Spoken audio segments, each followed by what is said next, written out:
Hello दोस्तों, नमस्कार। आप सभी का स्वागत है अनुज जी अकेडमी चैनल पर। देखिए दोस्तों, आज की जो हमारी क्लास होने वाली है पॉलिटी की होगी। इसमें हम राष्ट्रीय प्रतीक जितने भी आपके हैं, राष्ट्रीय पंचांग, राष्ट्रीय पक्षी, पशु, वृक्ष, फल, जलीय जीव, राष्ट्रीय गीत से संबंधित आपके राष्ट्रीय ज्ञान है, राष्ट्रीय ध्वज से संबंधित आपके क्वेश्चन जो आपके पूछे आते हैं एग्जाम में, उसको हम करने वाले। बहुत ही कंसंट्रेट करके देखना दोस्तों इसको।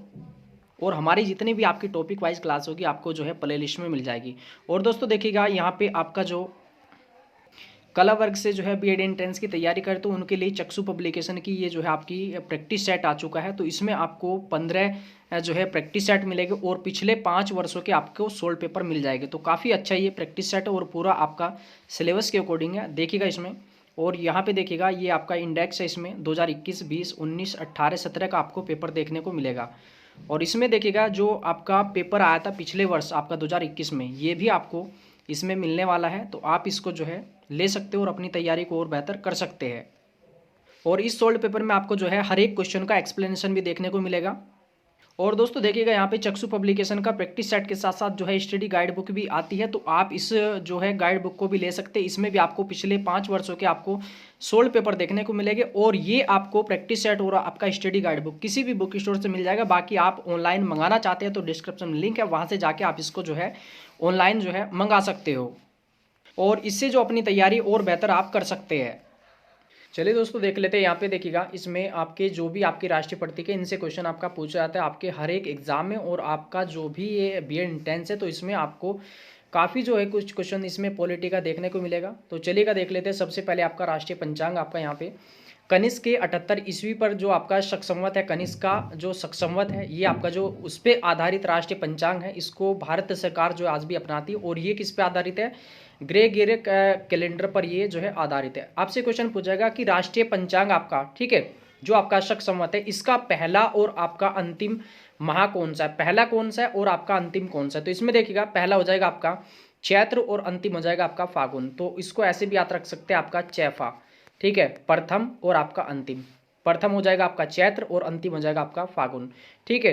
तो याद रखिएगा। बाकी आपका जो है कनिष्क के बारे में आपसे काफ़ी क्वेश्चन पूछ जा सकता है कि आपका कुषाण वंश का सबसे शक्तिशाली सम्राट था और इन्होंने जो है चौथी बौद्ध संगति करवाई थी आपके कुंडलवन कश्मीर में, ठीक है। चलिए आगे देख लेते हैं। आपका राष्ट्रीय पक्षी, आपका राष्ट्रीय पक्षी है ये मोर। इसका जो ये नाम है आपका, क्या है आपका इसका वैज्ञानिक नाम? पावो क्रिस्टेस है, पावो क्रिस्टेस, ठीक है।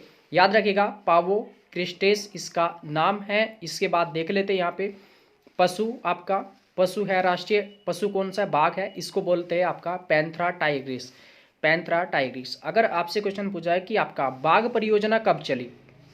बाघ परियोजना चली थी 1973 में चली थी।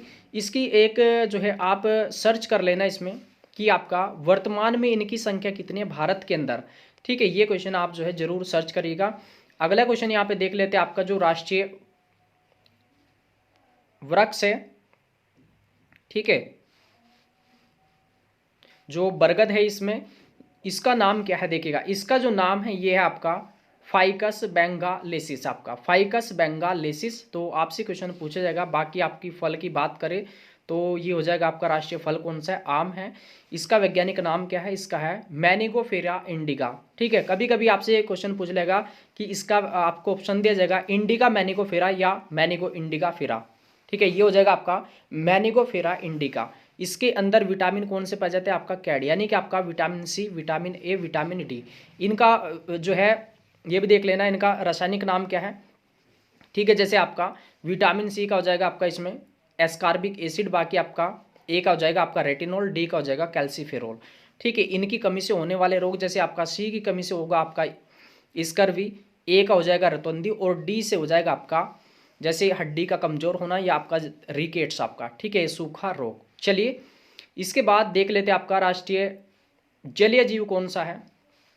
ये जो जलीय जीव है ये हो जाएगा आपका इसमें डॉल्फिन, है ना। कौन सा होगा? डॉल्फिन। न की आवाज़ आ रही है।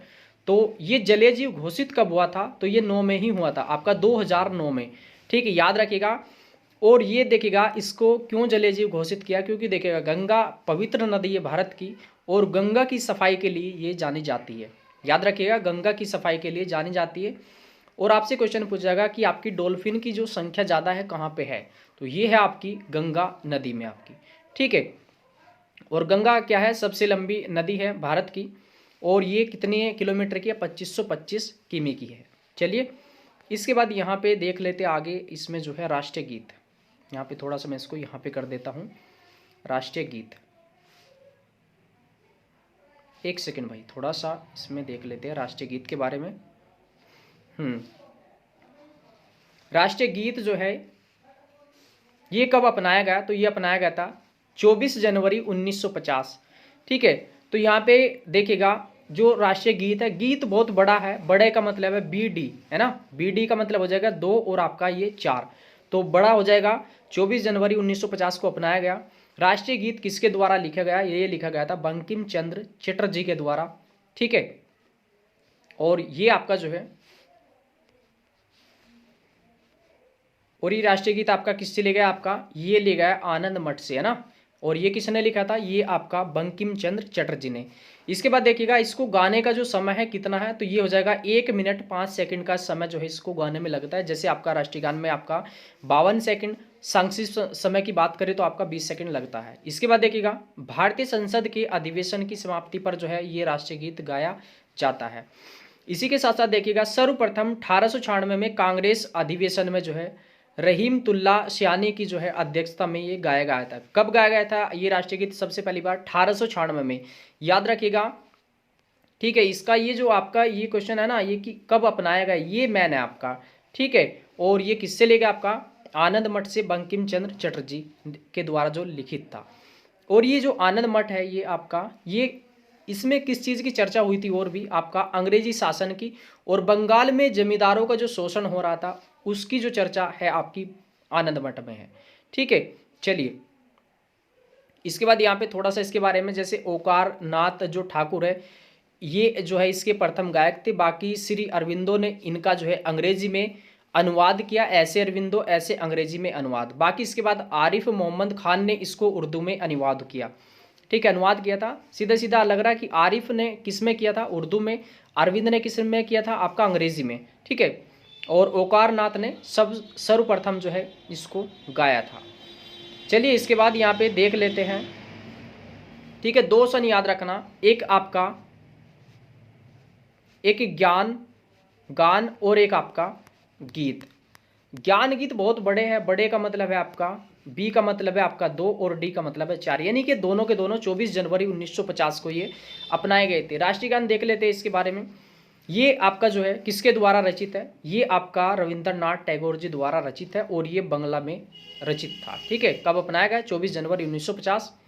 ठीक है, के में आपका हिंदी में। बाकी इसको गाने का जो पूरा समय है कितना समय में गाया जाता है, 52 सेकंड में। बाकी संक्षिप्त समय आपसे पूछा है, यानी कि आपका शॉर्ट में आपका 20 सेकंड लगता है। इसमें कितने इसमें पद है, तो इसमें पद हो जाएगी आपके 5। बाकी वर्तमान जो धुन है राष्ट्रीय गान की, ये जो है किसने तैयार की, ये की थी कैप्टन राम सिंह ने। किसने की थी, कैप्टन राम सिंह ने। इसके अलावा क्वेश्चन पूछ जाएगा कि आपका टैगोर जी ने जो है किस देश का जो है राष्ट्रीय गान लिखा, तो ये लिखा था बंगला, यानी कि आपका बंगला से हो जाएगा आपका बांग्लादेश का। ठीक है, उनका राष्ट्रीय गान क्या है, अमार सोनार बंगला। याद रखिएगा, अमार सोनार बंगला। ज्ञान और गीत आपके कब अपनाए गए, ये दोनों 24 जनवरी 1950 को। इसके बाद यहाँ पे देख लेते हैं आपका राष्ट्रीय ध्वज के बारे में। थोड़ा सा इसको आप जो है थोड़ा पोर्ट्रेट कर लेना, बाकी क्वालिटी बिल्कुल सही है। चलिए राष्ट्रीय ध्वज के बारे में देखिएगा, ये कब अपनाया गया, तो ये अपनाया गया था 22 जुलाई 1947 को। ठीक है, कब आपका 22 जुलाई 1947 को। रंग इसमें कौन कौन सा है, आपका सबसे ऊपर जो है आपका केसरिया है, बीच में आपका सफ़ेद है, और सबसे नीचे कौन सा आपका हरी है। ठीक है, हरा है आपका। चलेगा, बाकी इसकी अगर आपसे लंबाई और चौड़ाई आपसे पूछी जाए तो हो जाएगा 3:2। लेकिन अभी एक एग्ज़ाम में क्वेश्चन आया था, दिल्ली पुलिस था शायद, उसमें डॉग हैंडल कुछ ऐसे करके उसमें एक वैकेंसी आती है, तो उसमें पूछा था चौड़ाई और लंबाई का, तो उसमें हो जाएगा 2:3 हो जाएगा। ठीक है, बाकी लंबाई और चौड़ाई का पूछे तो 3:2 होगा, लेकिन उल्टा आता है ज़्यादातर ये क्वेश्चन। इसके बाद देखिएगा इसमें आपका अनुच्छेद 19 में जो चर्चा है किसकी है, आपका जो राष्ट्रीय ध्वज है नागरिकों द्वारा इसको फहराना ये कैसा अधिकार है, ये है आपका मूल अधिकार है। कैसा है? मूल अधिकार। राष्ट्रीय ध्वज फहराना मूल अधिकार है, जरूरी नहीं कि जो है जोर जबरदस्ती किया जाए, ये व्यक्ति की इच्छा पर आधारित है। बाकी वोट डालना कैसा अधिकार है? वोट डालना एक कानूनी अधिकार है। कैसा अधिकार है? वोट डालना भी कानूनी अधिकार है, लेकिन आप उसके साथ भी जबरदस्ती नहीं करते, इच्छा है उसकी। तो बात की जाए राष्ट्रीय ध्वज फहराने की तो मूल अधिकार है, वोट डालना कानूनी अधिकार है। ठीक है, चलिए इसके बाद आपका राष्ट्रीय ध्वज को जो है आपका थोड़ा सा यहाँ पे थोड़ा सा मिस्टेक हुई है लिखने में, तो झुकाना जो है आपको इसमें, इससे क्या प्रदर्शित होता है, टॉप से जो है नीचे थोड़ा सा इसको बांध दिया जाता है। जैसे आपका राष्ट्रपति, उपराष्ट्रपति और आपका जो है प्रधानमंत्री की जो है मृत्यु के समय इसमें 12 दिन के लिए जो है ये आपका झुकाया जाता है। बाकी उपराष्ट्रपति आपका पूर्व राष्ट्रपति के लिए 7 दिन के लिए। ठीक है, और ये क्वेश्चन इंपॉर्टेंट है, आप इसको लिख लीजिएगा जरूर। ये क्वेश्चन 2 बार आ चुका, एक अभी पिछले वाला है यूपी टेट कैंसिल हुआ उसमें पूछा, बाकी जूनियर सुपर टेट अभी इससे 1-2 महीने पहले हुआ था, उसमें ये पूछा था आपका। भारतीय ध्वज संहिता कब प्रभावी हुई? भारतीय ध्वज संहिता कब प्रभावी हुई? ये हुआ आपका 26 जनवरी 2002 को। कब हुआ था? 26 जनवरी 2002, याद रखिएगा इसको। ठीक है, चलिए बाकी इसकी डेट आपकी 22 जुलाई 1947 और ये ध्वज संहिता कब प्रभावी? 26 जनवरी 2002 को। ठीक है, इसके बाद देख लीजिएगा यहाँ पे राष्ट्रीय प्रतीक के बारे में। तो राष्ट्रीय प्रतीक यहाँ पे देखिएगा, सारनाथ स्थित जो अशोक का सिंह स्तंभ है। ठीक है, कौन सा है? अशोक का सिंह स्तंभ है आपका। ठीक है, इसमें, और ये राष्ट्रीय प्रतीक इसको कब अपनाया गया था? इसमें ये आपका इसको 26 जनवरी 1950 को ये अपनाया गया था। और इस पे जो कथन है, इस पे लिखा गया, वो लिखा गया आपका सत्यमेव जयते। आपने देखा होगा रुपये का चिन्ह, रुपये पे भी आपने देखा होगा उसमें ना अशोक की लाट लगी होती है, एक इधर शेर बना होता है, एक इधर, एक सामने, और एक इसके पीछे होता है, वो छुपा हुआ होता है। तो शेरों की संख्या कितनी है इस पे? आपकी 4 होती है। ठीक है, उस पे कथन क्या आपका? सत्यमेव जयते, है ना, सत्य की विजय आपकी। इसमें ये इसकी चर्चा और कहाँ पे की गई है? आपकी मुंडकोपनिषद में भी जो है आपका इसमें किया गया है इसकी चर्चा, यह वहां से लिया गया है।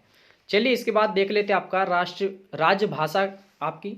ठीक है, वैसे राष्ट्रभाषा कहते हैं लेकिन ये राजभाषा कहते हैं इसको, हिंदी को। ठीक है ना, ये आपका आपने देखा होगा जैसे आपका हिंदी दिवस है, कब मनाया जाता है? 14 सितंबर को मनाया जाता है। बाकी देखिएगा 11 से 14 सितंबर आपका 1949 को जो है एक इस पे जो है बहस चल रही थी कि जो है राजभाषा का जो दर्जा है वो प्रथम नंबर पे किसको दिया जाए। तो इसमें 3 भाषा रखी गई थी, हिंदी, अंग्रेजी और संस्कृत को, लेकिन फाइनली कौन सी जो है घोषित हुई थी? वो हिंदी हुई थी। तो ये जो दिन था कौन सा था आपका? 14 सितंबर का था, इसीलिए 14 सितंबर को जो है हिंदी दिवस मनाया जाता है। ठीक है, बाकी आपसे पूछा जाए कि आपका विश्व हिंदी दिवस कब मनाया जाता है? ये आपका 10 जनवरी को जो है आपका मनाया जाता है। अच्छे क्वेश्चन है भाई, आपका बीएड एंट्रेंस में भर भर के आएंगे आपके ये क्वेश्चन, प्रतीक से जरूर आपका पूछा जाएगा। ठीक है, इसमें इसके बाद अगर बात की जाए आपका अनुच्छेद 343 से 351 तक आपकी भाषा की चर्चा हुई है। बाकी 343 पूछे तो इसमें हो जाएगी आपकी संघ की राजभाषा। ठीक है, कौन सी है? हिंदी है। लिपि आपकी कौन सी है? देवना, पूरा थोड़ा जो है कौन सी है? देवनागरी हो जाएगा ये। ठीक है ना, और ये किस पे आधारित है आपका? ये मुंशी अयंगर फार्मूले द्वारा ये घोषित हुई थी। कौन से द्वारा? मुंशी अयंगर फार्मूले द्वारा। ठीक है, बाकी इसमें संशोधन की बात करें, कई बार क्वेश्चन आ चुका है आपके एग्जाम में कि भाषा में संशोधन कैसे होता है? तो साधारण बहुमत से होता है।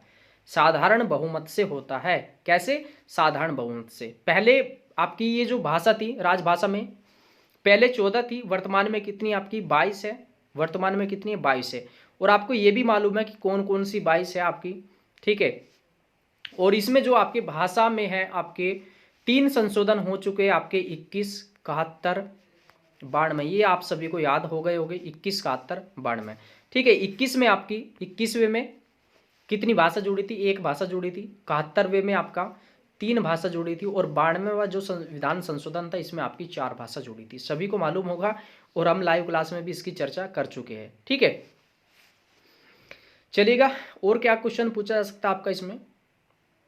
ये कब कब जो है संशोधन हुए? तो लिख लेना इसको, 67, 92, 3। यहाँ पे मैं लिख देता हूँ 67, यहाँ पे लिखा रहा ना 67 बाण में 3 आपका, ये आपका पहले वाला संशोधन कब हुआ 1967 में, दूसरा 1992 में, और तीसरा जो है 2003 के अंदर। ठीक है, तो आपका राजभाषा से इतना ही क्वेश्चन पूछा जाएगा। बाकी आपका भाषा का अगर आपसे पूछ ले जाए कि आपकी अनुसूची कौन सी है, अनुसूची रोगी काट दो, एग्जामिनर जो है क्वेश्चन बना ही ना सके इसमें। अनुसूची हो जाएगी आप 8 हो जाएगी।